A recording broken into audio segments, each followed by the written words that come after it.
E-Classroom, sponsored by রাষ্ট্রীয় মাধ্যমিক শিক্ষা অভিযান, ত্রিপুরা রাজ্য মিশন।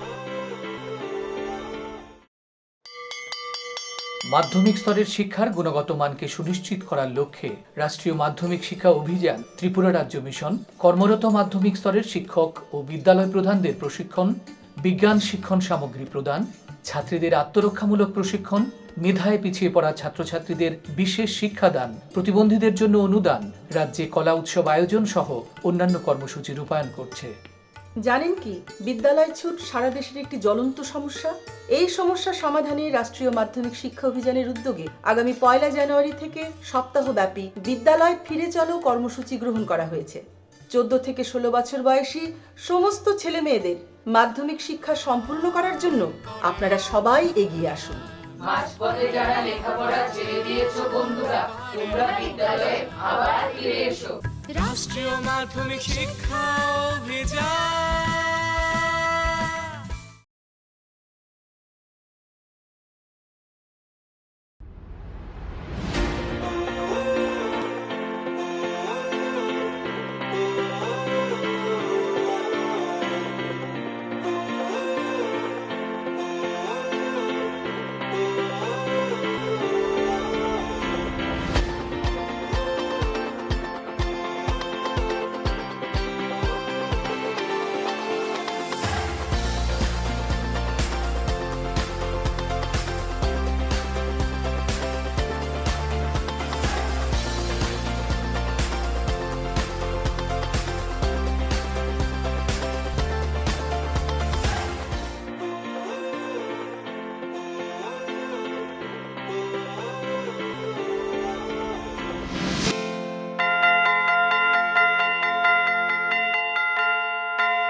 হ্যালো স্টুডেন্টস, তোমরা সবাই ভালো আছো? Yes sir. বসো। তোমরা লাস্ট ক্লাসে সমান্তর প্রগতি কি সে সম্পর্কে আলোচনা করা হয়েছিল। তোমাদের সমান্তর প্রগতির প্রাথমিক ধারণা সম্পর্কে আইডিয়া আছে সবাই? তো এখন লাস্ট ক্লাসে যা পড়ানো হয়েছিল সে সম্পর্কে কয়েকটা কোশ্চেন আমি তোমাদেরকে জিজ্ঞাসা করছি। 2, 4, 6 এই যে একটা প্রগতি লিখলাম, প্রকাশ বলো তো এটা কি প্রগতি? সমান্তর প্রগতি। গুড। কি করে বুঝলে এই প্রগতিটা সমান্তর? 4 থেকে 2 বিয়োগ করলে 2 হয়, 6 থেকে 4 বিয়োগ করলে 2 হয়, সুতরাং ইহা একটি সমান্তর প্রগতি। Good, very good. বসো। তাহলে এই যে প্রগতিটা লিখলাম, এই প্রগতির একটি সমান্তর প্রগতি। কি করে বুঝলো সে? 4 থেকে 2 মাইনাস করলে 2 হচ্ছে, 6 থেকে 4 মাইনাস করলে 2, অন্তরটা সাধারণ, সেজন্য একটি সমান্তর প্রগতি। আর একটা এক্সাম্পল দিচ্ছি, 3, 5, 7 ডট ডট ডট। দীপশি বলো তো, এই যে সমান্তর প্রগতিটা লিখলাম, এই সমান্তর প্রগতির প্রথম পদ কত? 3। গুড। তার সাধারণ অন্তর্বিভাগ কত? 2। Good, very good. বসো। বিশাল, দাঁড়াও। এই প্রগতিটা লিখলাম, দৃশ্য উত্তর দিল যে প্রথম পদ 3, সাধারণ অন্তর 2, প্রথম পদ, দ্বিতীয় পদ, তৃতীয় পদ লিখেছি আমি। চতুর্থ পদটা কত হবে? তো বল হবে 7, 3, 5, 7, 9। গুড। তার পঞ্চম পদ? পঞ্চম পদ 11। গুড। ষষ্ঠ পদ? 13। গুড। এভাবে বসো। এভাবে আমরা এই প্রগতিটির যে কোনো পদ নির্ণয় করতে পারি। যদি বলি এই প্রগতিটির 120তম পদ কত হবে, তাহলে এই প্রসিডিউরে আমরা তার 120তম পদ নির্ণয় করতে পারবো, কিন্তু প্রসিডিউরটা অনেক লেংদি হয়ে যাবে। সেজন্য আমরা সহজভাবে কোনো সমান্তর প্রগতির সাধারণ পদ বা nতম পদ কি করে নির্ণয় করা যায় সেটা এখন আলোচনা করছি। দেখো, ফার্স্ট স্লাইডে কি দেওয়া আছে? সমান্তর প্রগতির nতম পদ বা সাধারণ পদ নির্ণয় কিভাবে আমরা করতে পারি। প্রথম পদ ধরেছি কত? a1। প্রথম পদ ইকুয়াল টু a1, সাধারণ অন্তর ধরা হয়েছে d। তাহলে দ্বিতীয় পদটা কি হবে? প্রথম পদের সঙ্গে সাধারণ অন্তর যোগ করে দিলে দ্বিতীয় পদ পাওয়া যাচ্ছে। তাহলে দ্বিতীয় পদ a2 ইকুয়াল টু কত পাচ্ছি আমরা? a1 plus d। এখানে দেখো d এর সহগ হচ্ছে 1, 1 কে আমি লিখতে পারি a1 plus 2 minus 1 into d। স্লাইডে দেওয়া আছে। তাহলে দ্বিতীয় পদকে আমি এক্সপ্রেস করেছি a1 plus 2 minus 1 into D. একে তৃতীয় পদ হচ্ছে, দেখো তৃতীয় পদ কি করে পাবো? দ্বিতীয় পদের সঙ্গে সমান্তর সাধারণ অন্তরটাকে আমি যদি যোগ করে দিই, সমান্তর প্রকৃতির তৃতীয় পদ হবে দ্বিতীয় পদের সঙ্গে সাধারণ অন্তর যোগ করতে হবে। তো দ্বিতীয় পদ হচ্ছে a2 প্লাস ডি। a2 এর ভ্যালু পেয়েছি আমি a1 plus D. a1 plus D plus D equal to a1 plus 2d। দেখো স্লাইডেও আছে। a1 প্লাস 2 কে লিখতে পারি 3 মাইনাস 1 ইন্টু d। একইভাবে আমি দেখো a4 হচ্ছে স্লাইডে দেখে নাও, a3 এর সঙ্গে d এর যোগ করে দিয়েছি, ক্যালকুলেশন করে আমরা পাচ্ছি লাস্টে কি পাচ্ছি a1 plus 4 minus 1 into d। তাহলে দেখো যখন আমি দ্বিতীয় পদ লিখেছি তখন কত ছিল বলো তো? a1 plus 2 minus 1 into d। যখন আমি তৃতীয় পদ লিখেছি a1 plus 3 minus 1 into d। দেখো তৃতীয় পদের সময় 3 হয়েছে, দ্বিতীয় পদের সময় 2 হয়েছে, চতুর্থ পদের সময় কি হচ্ছে দেখো a1 plus 4 minus 1 into d। তাহলে চতুর্থ পদ হলে 4 বসছে, পঞ্চম পদ যদি হয় তাহলে 5 বসবে। এভাবে আমরা লিখতে পারি an মানে হচ্ছে সমান্তর প্রকৃতিটির n-তম পদ বা সাধারণ পদ। কি লিখবো তাহলে বলো? a1 plus n minus 1 into d।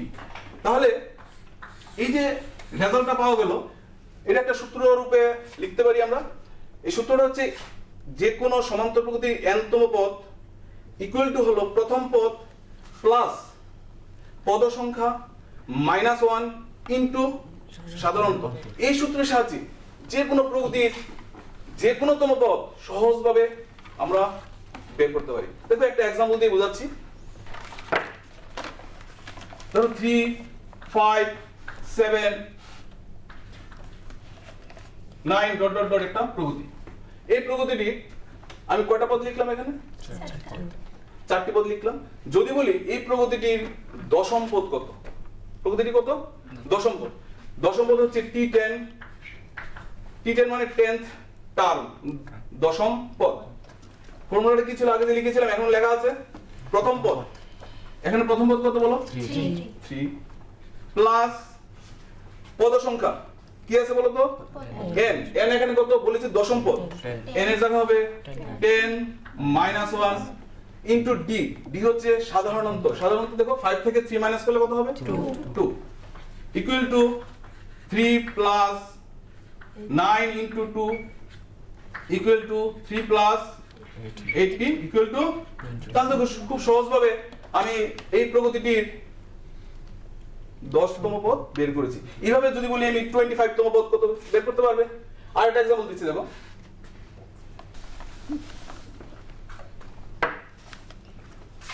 ধর 10 8 6 ডট ডট ডট। এই একটা প্রগতি।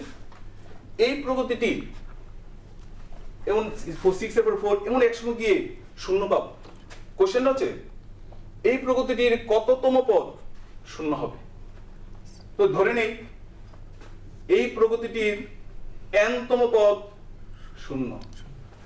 n-তম পদ হচ্ছে tn ইকুয়াল টু কত? শূন্য। তাহলে সূত্রটা কি বলেছিল n-তম পদের সূত্র? এখানে লেখা আছে দেখো, প্রথম পদ। এখানে প্রথম পদ কত? 10 প্লাস n মাইনাস 1। ধরে নিয়েছিলাম n-তম পদ শূন্য, n মাইনাস 1 ইনটু সাধারণ অন্তর কত বলো তো? -2। Very good. সাধারণ অন্তর হচ্ছে -2 ইকুয়াল টু 0। 10 প্লাস 7 আছে মাইনাস 2n, মাইনাস 7 আছে প্লাস 2 ইকুয়াল টু 0। 12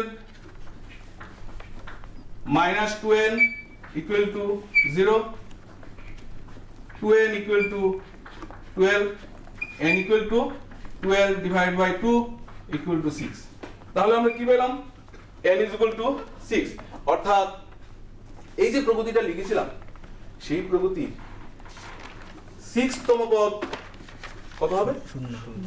বুঝতে পেরেছো সবাই? নেক্সট আরেকটা কোশ্চেন দিচ্ছি। ধরো একটা প্রগতি লিখলাম 12 minus 10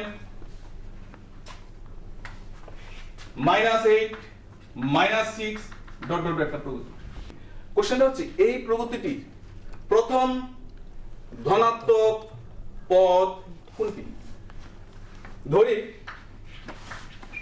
এই প্রগতিটি প্রথম ধনাত্মক পদ হলো tn, প্রথম ধনাত্মক পদ সুতরাং tn কি হবে বলতো? ধনাত্মক মানে কি? 0 থেকে বড়, তাহলে tn এর মান 0 থেকে এই প্রগতিটির প্রথম ধনাত্মক পদ ধরেছি আমি tn, তাহলে tn মান কি? ধনাত্মক মানে কি? 0 থেকে বড়। tn এর ফর্মুলাটা কি ছিল বলো? ওই যে লেখা আছে a1 কত আছে এখানে? -12 প্লাস n -1, এখানে tn ই বলেছি, n -1 ইনটু d কত হবে বলো তো? 2 -10 -1 আছে +12 মানে 2 গ্রেটার দেন 0 -12 2 দিয়ে ইনটু করলে 2n -2 greater than 0 2n -12 -2 -14 greater than 0 2n greater than 14 n greater than 14 by 2 n greater than 14 by 2 equal to 7 তাহলে দেখো n এর গুলো 7 থেকে গ্রেটার মানে 7 থেকে বড় হবে, 7 অপেক্ষা বৃহত্তর প্রথম যে স্বাভাবিক সংখ্যাটা আছে সেই সংখ্যাটা বলো 8, তাহলে n is equal to কত হবে? 8। তাহলে যে প্রগতিটা লিখেছি সেই প্রগতির প্রথম ধনাত্মক পদটি হলো 8 তম পদ। বুঝতে পেরেছো সবাই? পুষ্টিকর খাদ্য এবং শিক্ষা আমাদের নিতান্ত প্রয়োজনীয় জিনিস। আপনি কি জানেন বর্তমানে ত্রিপুরায় বিদ্যালয় শিক্ষা দপ্তরের অধীনে মধ্যাহ্ন আহার প্রকল্পের উদ্যোগে সবকটি বিদ্যালয়ে সবজি বাগান গড়ে তোলা হচ্ছে। ছাত্রছাত্রীদের পুষ্টিকর খাদ্য প্রদান করার লক্ষ্যে সেই বাগানে উৎপাদিত সার এবং কীটনাশকবিহীন সবজি প্রথম থেকে অষ্টম শ্রেণীর শিক্ষার্থীদের মিড ডে মিলে ব্যবহার করা হয়। চলুন শিক্ষার্থীদের স্বাস্থ্যকর এবং নির্ভেজাল খাদ্য প্রদান ও সুস্থ সমাজ গড়ার লক্ষ্যে আমরা সবাই এগিয়ে আসি এবং প্রত্যেকটি বিদ্যালয়ে সবজি বাগান গড়ে তুলতে বিদ্যালয় কর্তৃপক্ষকে সাহায্য করি।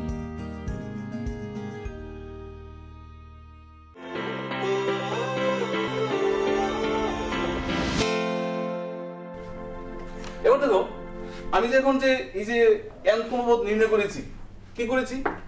ফ্রম দ্য বিগিনিং, প্রথম থেকে কাউন্ট করেছি। কাউন্টটা কিভাবে করেছি? স্টার্টিং পজিশন থেকে। এখন আমার নেক্সট স্লাইড হচ্ছে প্রথম থেকে স্টার্টিং পজিশন থেকে করেছি, এবার ফ্রম দ্য এন্ড শেষ থেকে n-তম পদ কি করে নির্ণয় করব? কোন সমান্তর প্রগতি শেষ দিক থেকে n-তম পদ নির্ণয় করতে হবে। শেষ দিক থেকে ধরো কোন একটা সমান্তর প্রগতির প্রথম পদ a1, প্রথম পদ কত হলো? a1, সাধারণ অন্তর d এবং শেষ পদ l, তাহলে সমান্তর প্রগতিটা কি রকম হবে? a1 plus d, next a1 plus 2d, last term তার আগেরটা, নেক্সট এর আগেরটা, এইভাবে আমরা লিখতে পারছি। দেখো এখানে শেষ পদটা কত আছে? l, তাহলে শেষ পদ ইজ ইকুয়াল টু l, তার আগেরটা কত আছে বলো? তাহলে শেষ দিক থেকে দ্বিতীয় পদ কি বললো? শেষ দিক থেকে দ্বিতীয় পদ equal to l minus d। স্লাইডেও আছে দেখো, শেষ দিক থেকে দ্বিতীয় পদ কত আছে? l minus d। l minus d কে আমি লিখতে পারি l minus 2 minus 1 into d, ঠিক আছে? শেষ দিক থেকে তৃতীয় পদ কত বলো তো? l minus 2d। l minus 2d equal to l minus 3 minus 1 into d। একে হবে চতুর্থ পদ কত হবে? l minus 3d। l minus 3d কে লিখতে পারি আমরা l minus 4 minus 1 into d। এবার তোমরাই বলো এইভাবে আমরা যেতে যেতে এক সময় n-তম পদ পাবো। শেষ দিক থেকে n-তম পদ কত হবে তাহলে? চতুর্থ সময় 4 বসিয়েছি, তাহলে n-তম পদে কত বসাবে? n। তাহলে শেষ দিক থেকে n-তম পদ হবে l minus n minus 1 into d। তাহলে শেষ দিক থেকে n-তম পদ এই সূত্রের সাহায্যে সহজে আমরা নির্ণয় করতে পারি। সূত্রটা কি? শেষ পদ মাইনাস পদ সংখ্যা -1 ইনটু সাধারণ অন্তর। দেখো একটা एग्जांपल দেওয়া আছে 258 ডট ডট ডট 44। এই एग्जांपलটা শেষ পদ কত বলো? 44। শেষ দিক থেকে পঞ্চম পদ কত? শেষ দিক থেকে কত? পঞ্চম পদ কত? তাহলে সূত্রটা কি ছিল? l মানে হচ্ছে 44 মাইনাস n - 1। আমি কত নম্বর পদ বের করব? পঞ্চম পদ। 5 - 1 ইনটু d। দেখো এই প্রগতিটা d কত বলো তো?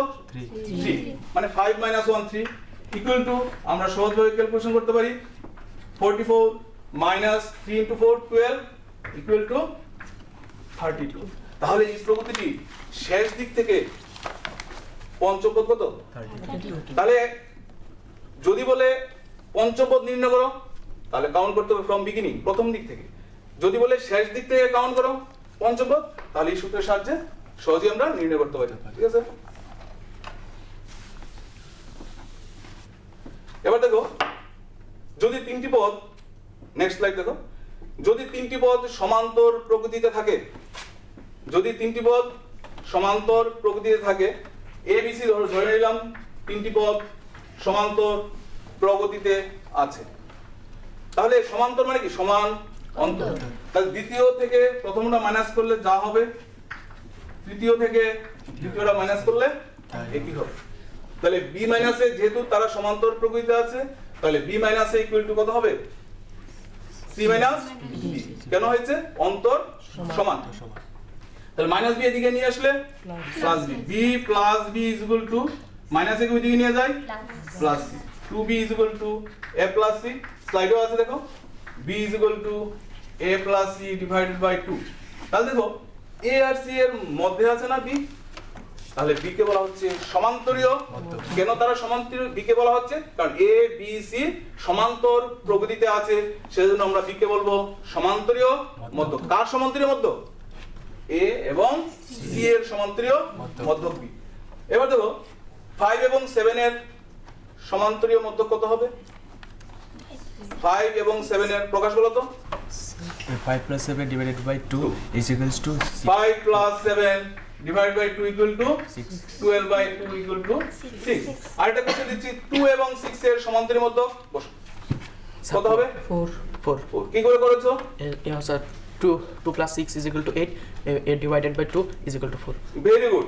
তাহলে আমরা বসো, তাহলে আমরা যে কোনো দুটো সংখ্যা দিলে তার সমান্তরীয় মধ্যক সহজেই আমরা বের করতে পারি। কিভাবে বের করব?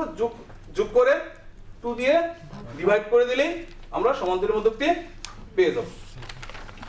তাহলে আমরা সমান্তরীয় মধ্যক কি জিনিস শিখলাম। নেক্সট দেখো, সমান্তর প্রকৃতির কিছু ধর্ম সম্পর্কে আমাদের জানতে হবে, প্রপার্টিস।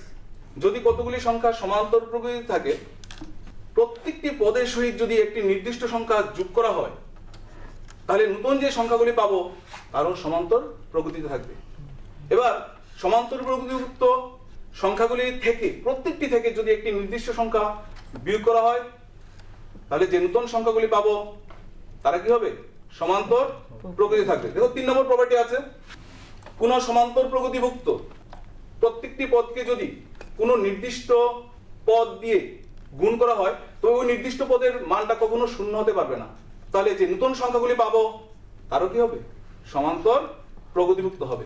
4 নম্বর প্রপার্টি দেখো, যদি কতগুলি সংখ্যা সমান্তর প্রকৃতিতে থাকে, প্রত্যেকটি পদকে একটি নির্দিষ্ট সংখ্যা দিয়ে ভাগ করা হয়, নির্দিষ্ট সংখ্যার মানটা কখনো শূন্য হতে পারবে না। আমি এখানে নির্দিষ্ট সংখ্যাটিকে বলেছি, ধ্রুবক রাশিকে বলেছি কে, কে এর মান তাহলে কখনো শূন্য হতে পারবে না, কারণ শূন্য দিয়ে ভাগ করা যায় না। তাহলে যে নতুন সংখ্যাগুলি পাবো সেই সংখ্যাগুলি সমান্তর প্রকৃতিভুক্ত হবে। তাহলে কি পাইলাম?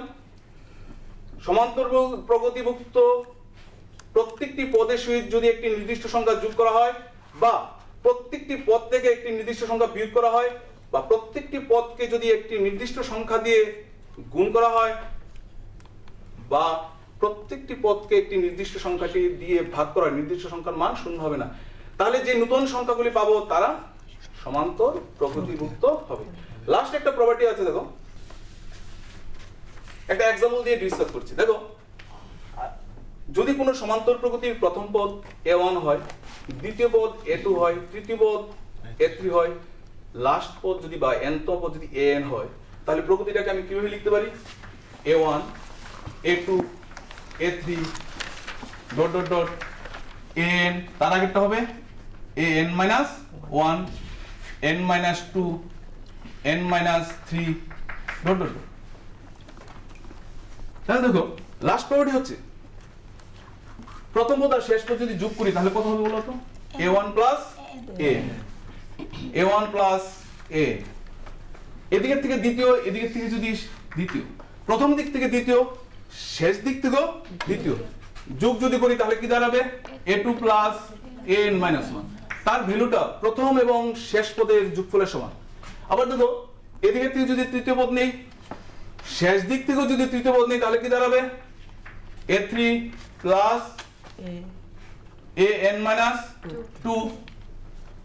তাহলে প্রথম দিক থেকে তৃতীয় পদ, শেষ দিক থেকেও তৃতীয় পদের যোগফল কার সমান হবে? প্রথম পদ এবং তাহলে প্রপার্টিটা দাঁড়াচ্ছে কোন সমান্তর প্রকৃতি প্রথম দিক এবং শেষ দিক থেকে সমদূরবর্তী পদদ্বয়ের যোগফল সর্বদা প্রথম পদ এবং শেষ পদের যোগফলের সমান হবে। এবার কয়েকটা এক্সাম্পল দিচ্ছি, বুঝে নি। ধরো একটা যে কোনো একটা প্রকৃতির পঞ্চম পদকে আমি t5 দিয়ে ডিনোট করলাম। পঞ্চম পদের 5 গুণ 5 into t5। কোন একটি সমান্তর প্রকৃতির পঞ্চম পদের 5 গুণ দশম পদের 10 গুণের সমান। কোশ্চেনটা কি? কোন একটি সমান্তর প্রকৃতির পঞ্চম পদ হচ্ছে t5, তার 5 গুণ সমান্তর প্রকৃতিটির দশম পদের 10 গুণের সমান। বের করতে হবে প্রকৃতিটির 15তম পদ কত। কি দেওয়া আছে কোশ্চেনে? পঞ্চম পদের 5 দশম পদের বের করতে হবে। তাহলে প্রথম পদ তো জানি না, প্রথম পদ ধরি প্রথম পদ ইকুয়াল টু a, সাধারণ অন্তর equal to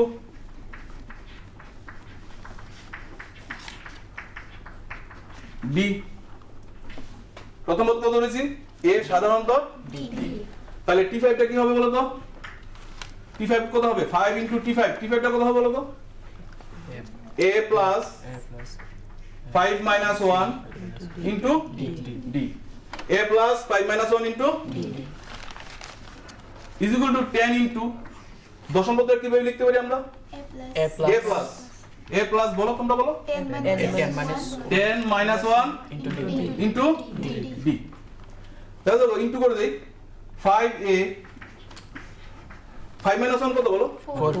5 into 4 20d, 10 into a 10a plus 10 minus 1 9 into 10 90d।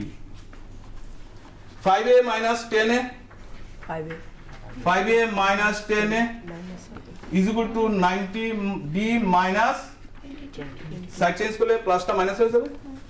5a minus 10 equal to minus good minus 5a equal to 90d minus 70d। আমি এদিকে উপরে লিখেছি। তাহলে 5a is equal to কত হবে বলো তো? মাইনাস দিয়ে গুণ করে দেই বোথ সাইডে, minus 70d। a is equal to কত হবে? minus 70d by 5। 5 দিয়ে 70 কে ডিভাইড করলে 14d। আমাকে কি বের করতে হবে? 15তম পদ। t15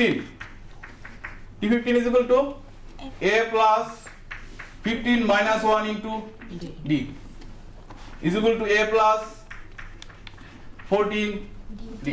a plus দেখো আমরা a এর ভ্যালু কত পেয়েছি? তাহলে minus 14d plus 14d equal to কত? 0। তাহলে কি পেলাম? এই যে প্রকৃতিটা পেয়েছি তার 15 তম পদ কত পেয়ে গেলাম? 0 শূন্য পেয়ে গেলাম। কোন জায়গায় বুঝতে অসুবিধা আছে না বলো?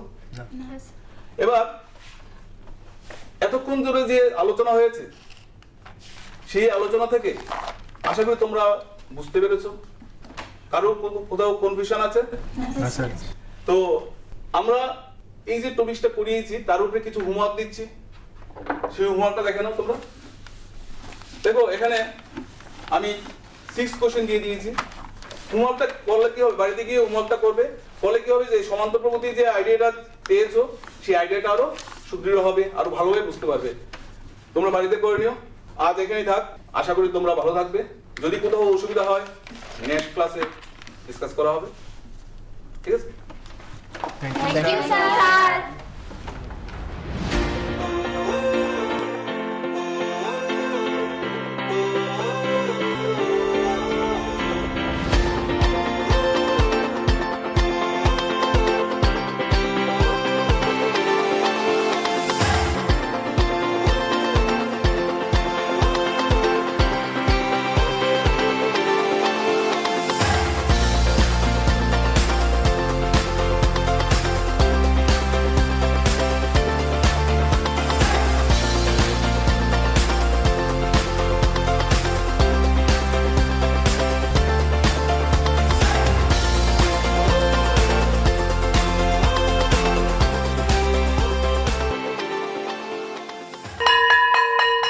ড্রপ আউটের ঘুচিয়ে ক্ষত, স্কুলে পড়ুয়ার বাড়ছে ভিড়। সর্বশিক্ষা মিড ডে মিলে স্কুল সকলের আশার নীড়। রাজ্যের 6 থেকে 14 বছরের সব শিশুদের বিদ্যালয়ের আঙিনায় এনে তাদের বুনিয়াদী শিক্ষা সুনিশ্চিত করতে সর্বশিক্ষা অভিযান বদ্ধপরিকর। তাদের শিক্ষার সুবিধার জন্য রয়েছে বিনামূল্যে পাঠ্য বই, বিদ্যালয়ের পোশাক, উন্নত মানের পড়াশোনা, স্বাস্থ্যসম্মত শৌচাগার, বিশুদ্ধ পানীয় জল, পুষ্টিকর মধ্যাহ্ন আহার, খেলাধুলার ব্যবস্থা এবং আরও অনেক কিছু। হ্যাঁ, তাই দেরি না করে আজই আপনার এলাকার সব শিশুদের নিকটবর্তী সরকারি বিদ্যালয়ে ভর্তি হতে উৎসাহিত করুন। E-Classroom was sponsored by রাষ্ট্রীয় মাধ্যমিক শিক্ষা অভিযান, ত্রিপুরা রাজ্য মিশন।